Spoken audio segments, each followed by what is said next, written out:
Hello and welcome back to the channel. So tonight I'm just going to talk to you a little bit about getting into gun collecting. When I say gun collecting, I don't mean like buying an expensive gun that you can put on the shelf and just look at it and hope it goes up in value or retains its value.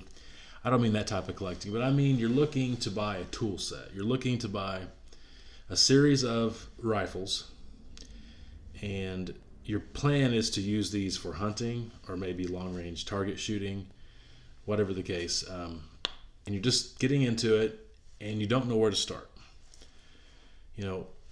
I hear people talk about certain calibers and cartridges, and I just don't know which one I should buy.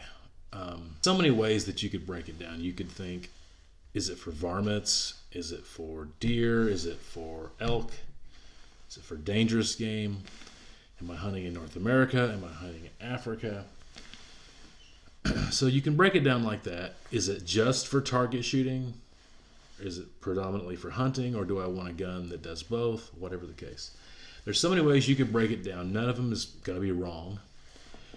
But I think what's going to happen is if you don't put some serious thought into it, you're going to end up at the beginning buying some guns that you're going to later realize, if I'd have thought about that more, put more time into it, I would have realized I didn't need that one, or I didn't need those, and what I really would have bought is this had I thought more about it. So maybe you'll watch this video and you'll plan this out before you get into it. Now, you're going to have to do a lot of your own research. This is not to tell you what to buy. This is just to give you a template on how to buy.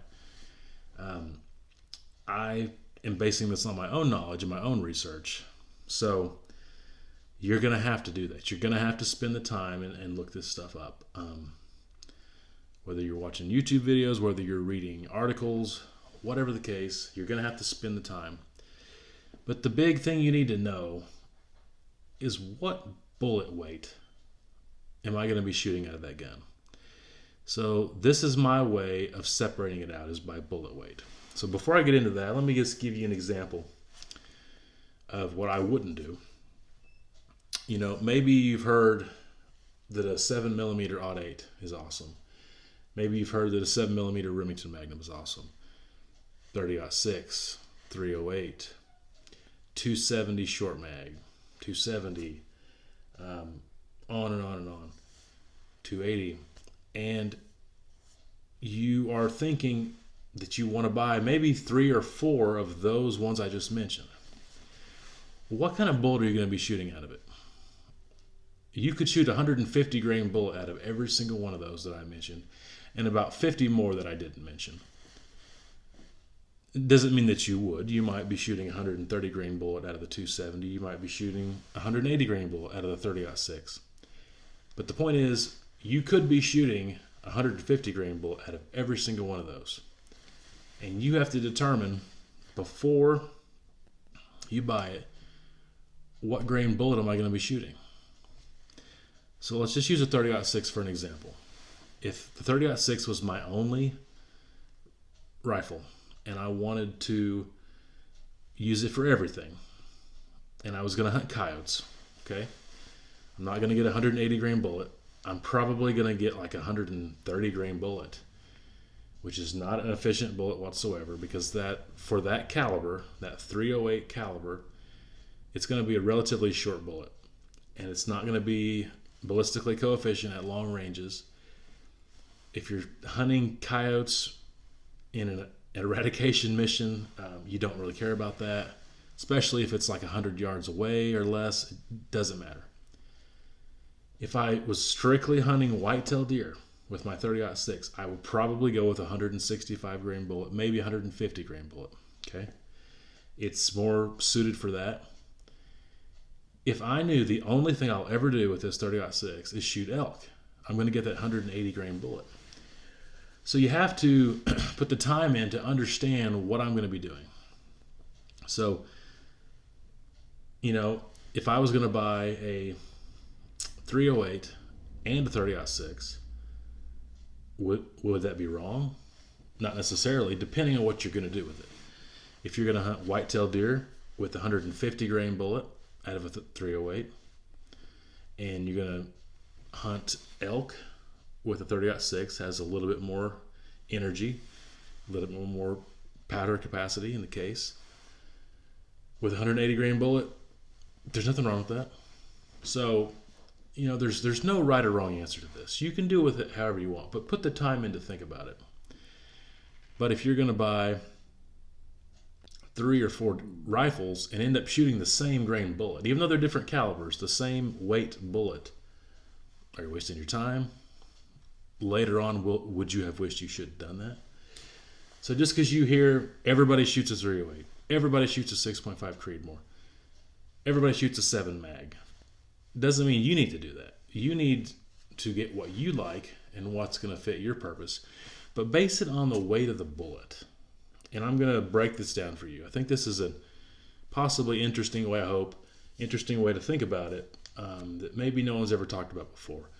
Base your entire gun collection on the weight of the bullet that you're going to be shooting out of that gun. Okay, so what I've done here is put 60 grain through 200 grain. And I'm going to come up with a cartridge and a round that I think would be perfect for that grain bullet. Now, it doesn't have to be exactly 200, exactly 180. It could be, like, say, a 143 grain, 162 grain. It could be, 125 grain, whatever the case. It doesn't have to be that exact grain bullet, but for each one of these spots, I need to have a cartridge that would fit that spot. So let me just start over here. What I would pick for the 60 grain would be a 55 grain bullet shot out of a 22-250. So that would be the one that I would pick. So 22-250, 55 grain. Okay. 80 grain. Offhand, I can think of nothing better than a 243 Winchester in 80 grain. And I would literally probably have 80 grain. It could be 75, it could be 85, whatever the case, but around 80 grain. 100 grain bullet. I can think of nothing better than a 6mm Creedmoor and probably 105 grain bullet. Okay, 120 grain. So many good options. Honestly, I think one of the best would be a 25-06 in that 120 grain bullet. Okay. 140 grain. Let's just say 6.5 Creedmoor in 143 grain. Okay. 160 grain. What would you do there? I'll just throw this out there. 7mm odd 8 in 162 grain. 180 grain bullet. What would you do there? I'm just going to say 30-06 in 180 grain bullet. 200 grain bullet. Just going to say 300 Win Mag. Now, that's just an example. If you got those, what is that?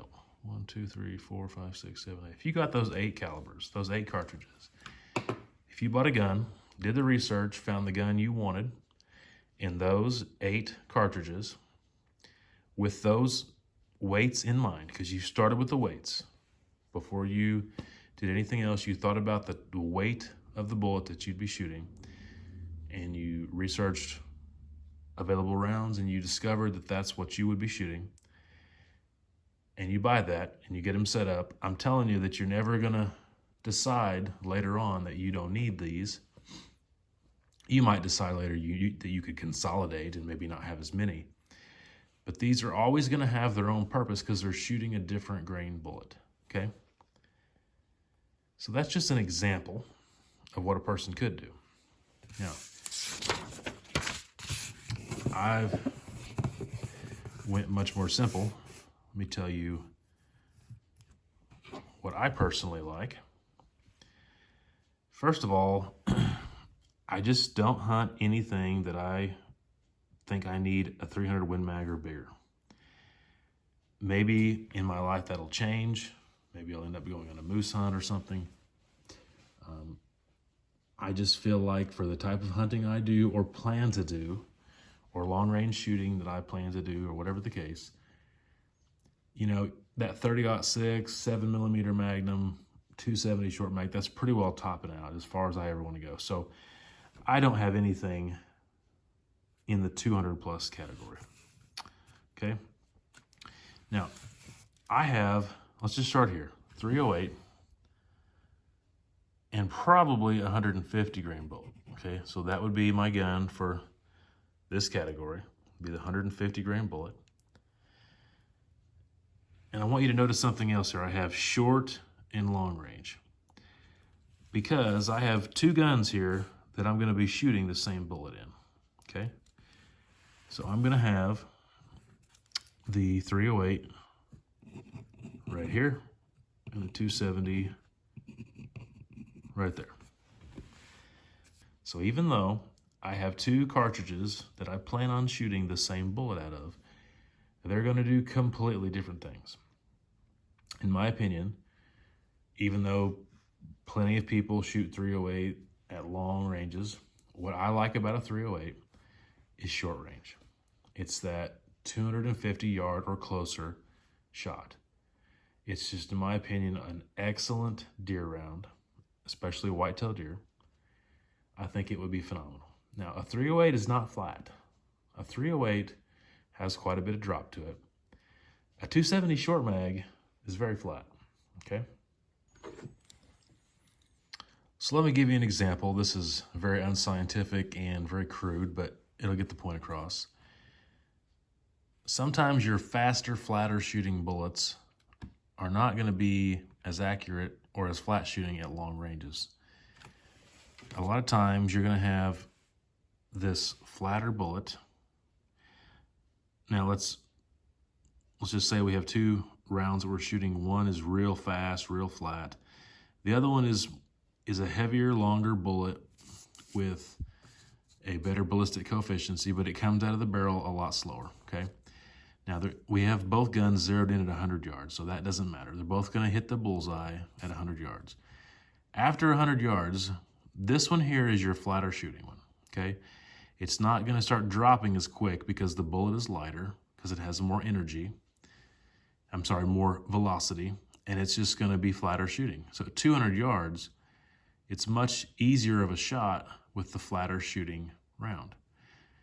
At 200 yards, your heavier, bulkier, but more ballistically coefficient round has dropped quite a bit more, okay? 300 yards, pretty much the same story, but this gap has increased even more, okay? So 300 yards, once again, that flatter shooting, faster round is just better and easier to shoot. You get to 400 yards though and beyond, especially out here to 1,000 yards, you start noticing something. This one that just came out of the muzzle like a freight train, super fast, super flat, eventually it's just going to run out of steam and kind of die.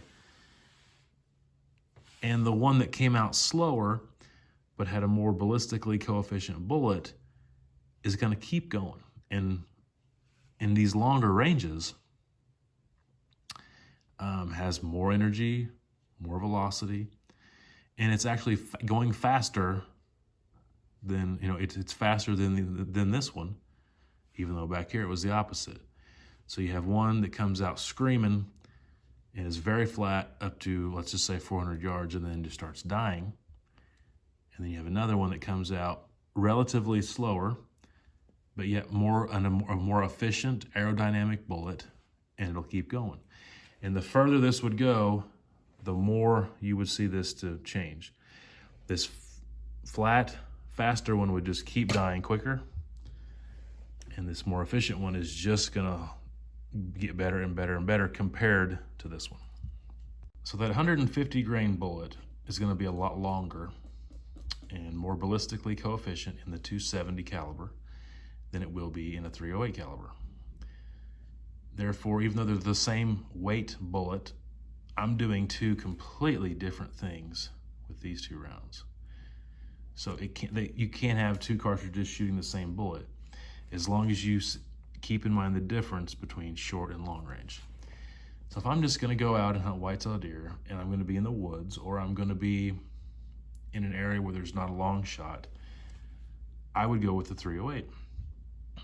Why would I go with the 308 over the 270? Well, let's just talk about that. Since I'm shooting at shorter ranges, and I'm not concerned so much with ballistic coefficiency or the extreme velocity or flash shooting, I don't need the same characteristics in a gun that I would in a 270. So more than likely the barrel is going to be 22 inches. Okay. I'm once again not shooting a really ballistically coefficient bullet. I don't need to. Okay. It just doesn't matter until you get to those long ranges. Now in the 270 short mag, even though it is also a short action, it's more than likely going to have a 24-inch barrel. You know, it's going to have slower burning powders. I'm probably going to have a totally different scope setup on it, made for longer ranges. And it's just a different setup. It's made for longer ranges. So, kicks less. You know, probably this gun will probably be lighter, whatever the case. So you can have same bullet weight, two totally different guns. In fact, let's just say that this was a 280 Ackley improved. I might even want to get it in a 26-inch barrel. This is a long action, okay? Long action, 26-inch barrel. Let's say it's got a bipod on it. Let's say it's got a big scope, okay? I'm probably gonna shoot like a 168 grain bullet, something like that, a ballistically coefficient bullet. So rifles, bullet design, bullet weight, all that factors in. And if your goal is long range, you gotta think about all that. If your goal is short range, it's not that important about the bullet, about all that kind of stuff. You're more concerned with how the bullet's gonna work going through the body of the deer, how it's gonna mushroom, how it's gonna retain its energy or displace its energy, whatever the case. Okay, so now for me, both of these basically are in this same category right here. Now, even though I put the Creedmoor down here as an example, I personally prefer the 6.5 284 Norma. And I actually would use it for both of these because the 120 grain bullets would be awesome for a closer shot. They're flat, fast, be fantastic for antelopes, things like that.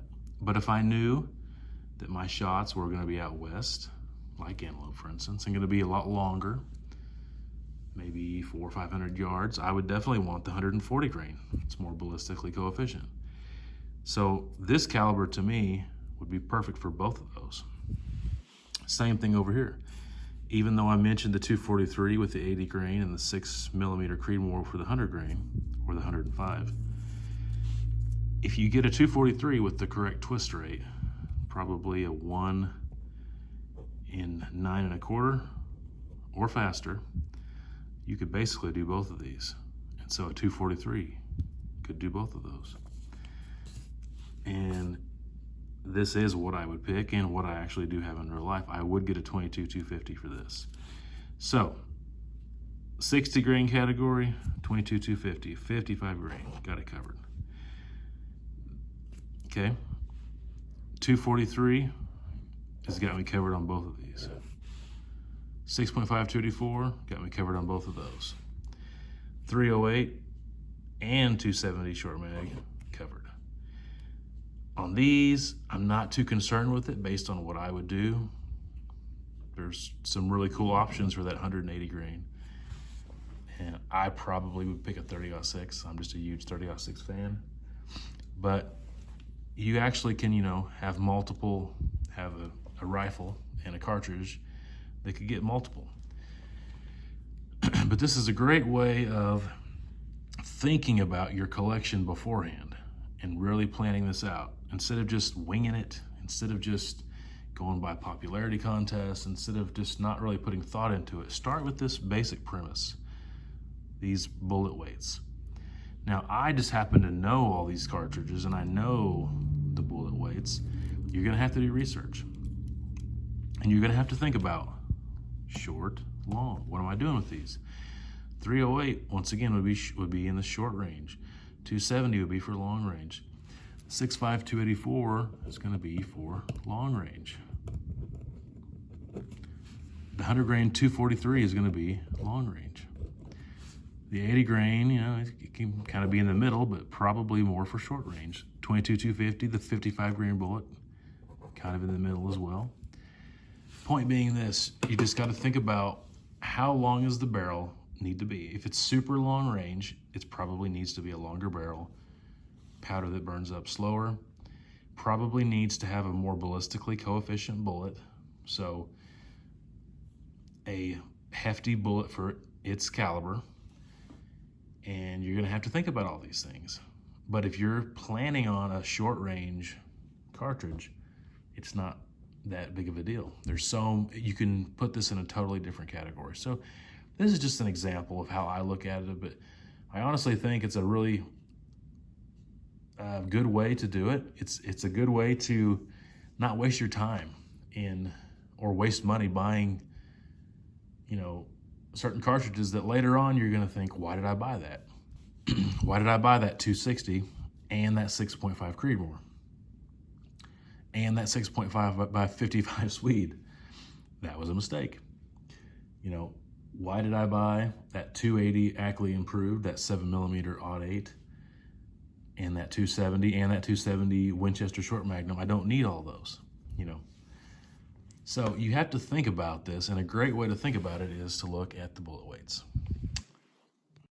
So hopefully this was interesting. Hopefully my crude papers and my rambling made some sense tonight, but I just think it's a neat way to think about it, and you end up with maybe 2, maybe 3, maybe 6 rifles that you're going to use the rest of your life, and they all have a unique purpose, and they all have a thought out plan behind them, and they're always going to be useful to you. So hopefully this has helped you. It's interesting to me. Hopefully it's interesting to you. So until the next time, take care.